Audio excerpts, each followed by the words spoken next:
Good day everyone! This is Joy.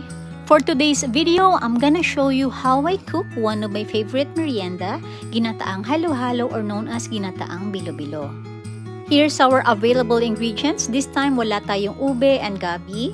I do use this black sugar instead of white granulated sugar kasi mas healthy and mas masarap. And for our sago, I use instant tapioca pearls kasi kung magluluto ka pa ng sago, medyo time consuming. And for our glutinous rice balls, 200 grams ang ginamit ko, this pack guys. And for our jackfruit, syempre in can and then slice it into small strips. So first, magpapakulo muna tayo ng 3 cups of water with salt.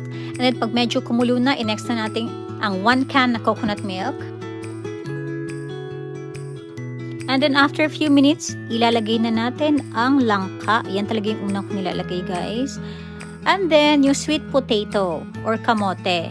Then, after mga 5 minutes, isusunod na rin natin yung saging na saba.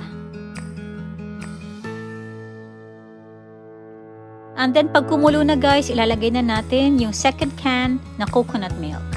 Then, next, yung black sugar, 150 grams yung nilagay ko. So, ito talaga lagi yung ginagamit ko instead of white granulated sugar. Kasi mas healthy siya and for me, mas masarap.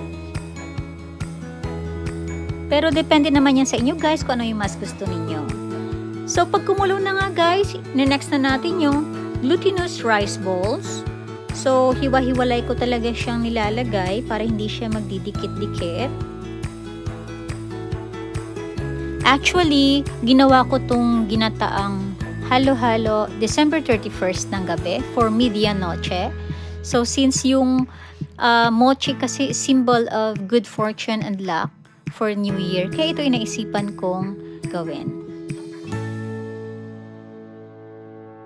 So kapag nakita nyo guys na nagfo-float na yung mga glutinous rice balls, it means luto na siya. And then lastly, ilalagay na natin yung tapioca pearls. So inubos ko yung 300 grams. So yan guys, luto na yung ating ginataang halo-halo. Thank you for watching. Till our next vlog. See ya!